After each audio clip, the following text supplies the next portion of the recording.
Hello everyone and welcome back to the channel. In this video, we're going to talk about database files, management and physical relocation.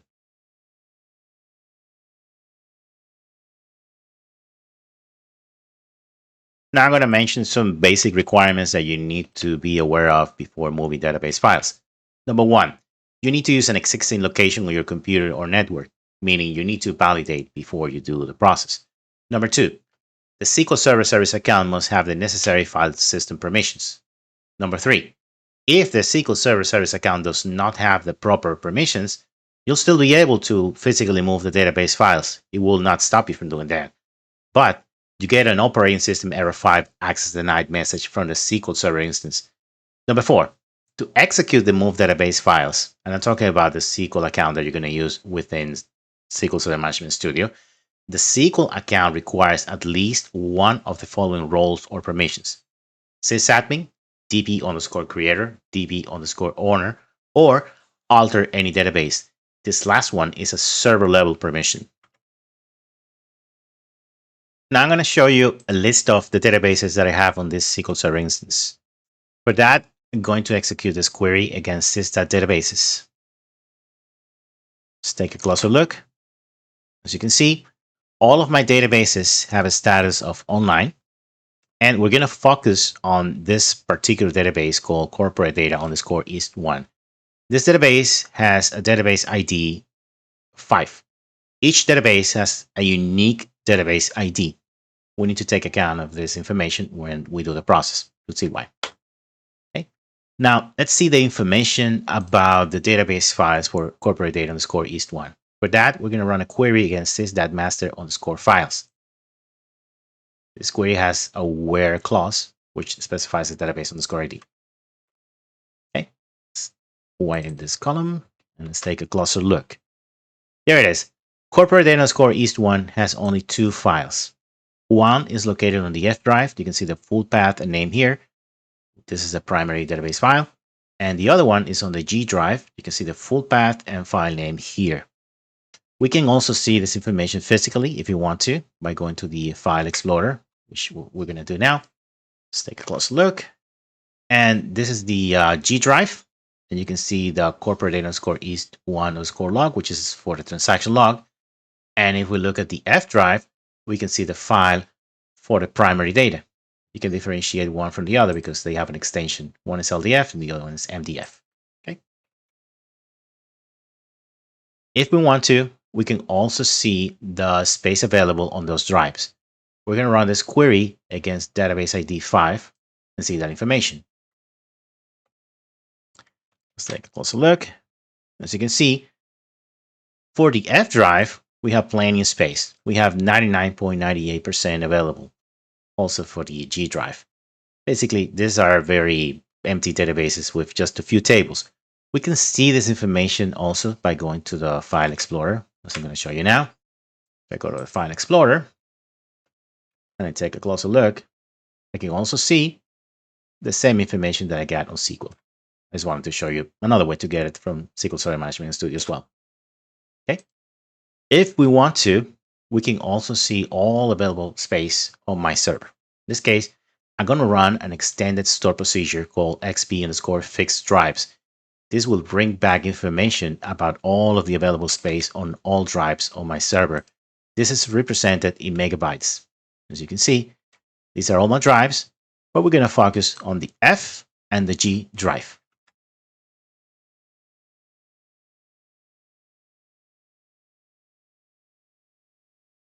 Now I'm going to create the script to move the database files. I'm going to run it against sys.master underscore files.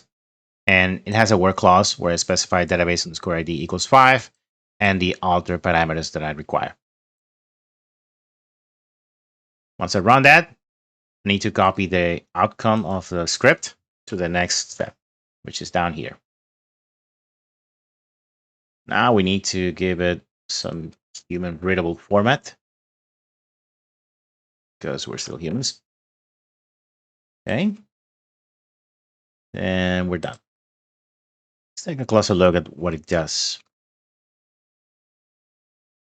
First thing we need to do to move database files is set the database offline, as you can see here. That's the first step we need to do. The second step is to provide some alter statements. In this case, we're going to provide it for both files.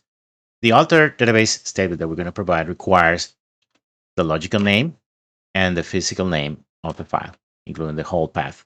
Obviously, this is the current path of the database file. We're not going to use that. We need to create the folders where we're going to move the file. To do that, we can do it either manually or from SSMS. In this case, I'm going to show you how to do it from SSMS, which is more practical. For that, we're going to use an extended store procedure called xb_create_subdir.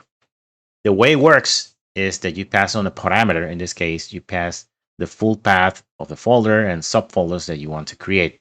We're going to do it for the transaction log and for the primary data file. Okay. We can double check the existence of these folders before we proceed. As you can see, I only have one folder on the F drive and one folder on the G drive. Let's proceed and create them. We can double check. There they are on the F and the G drive. Next, I need to copy the full path for the primary data. Let's do a Control-C and Control-V for that. Now for the transaction log.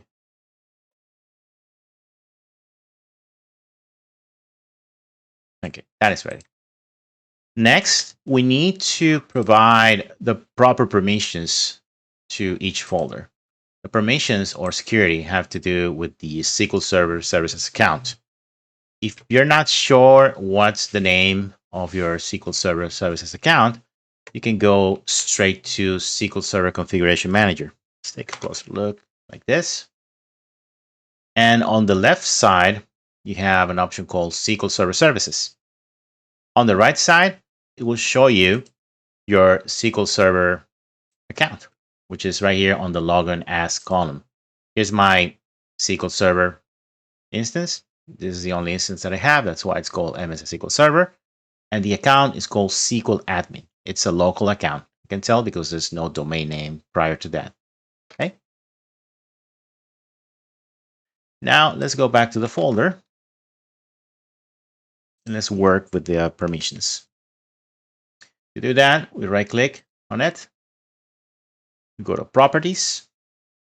Then we go to Security. On Security, we click Edit. Then we click SQL Admin.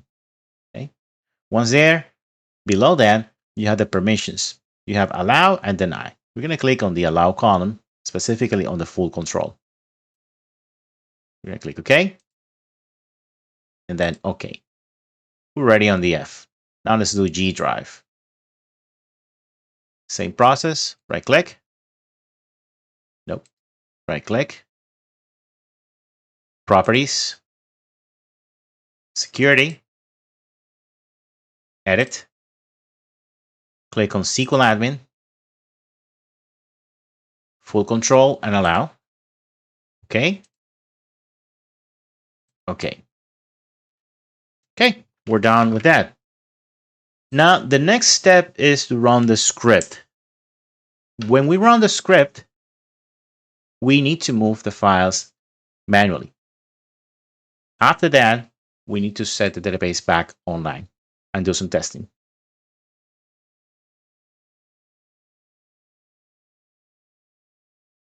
Before we run the script to move the database files, it is a good practice to double check if there are any open connections to the database. Otherwise, you will not be able to put the database offline.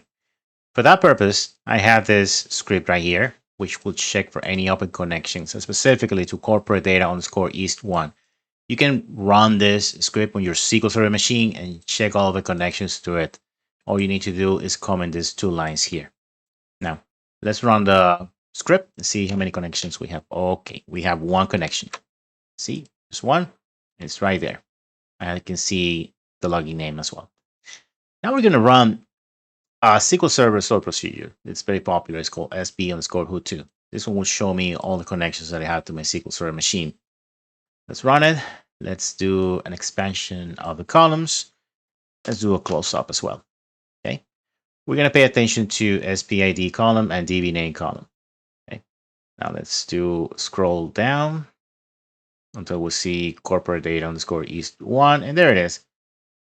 I have SPID 53. That means I have to kill the process ID 53 with the kill command. Okay. Now let's run the kill command. Let's uncomment here. And let's change the 2x's for 53. Okay. Let's run it. And let's double check for any open connections.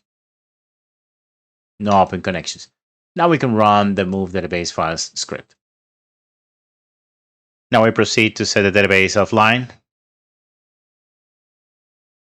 Successfully done. Now we're going to tell SQL Server the new location of the files. Let's start with the primary data. You get a confirmation. Now let's do the transaction log file. You get another confirmation. Now it's time to physically move the files. Let's go to the File Explorer. And let's do the primary data first. Right click, cut, and paste it on the new location. Let's go to the transaction log file. Right click, cut, and paste it on a new location. Once we're done, you can set the database back online. Success. Let's double check the physical location of the files by going back to step number 2. And success. There it is. That's the new location. Let's run a quick query just to make sure that we can read the data on the database. And we're good to go. And this will finalize the video. Would you like to hire me for your SQL questions and solutions? You can contact me on Fiverr, Upwork, or LinkedIn. To download a copy of the script used in this and other videos, please visit my repository on GitHub. Please like and subscribe. You can also leave a comment or message if you wish to do so. Thank you for watching.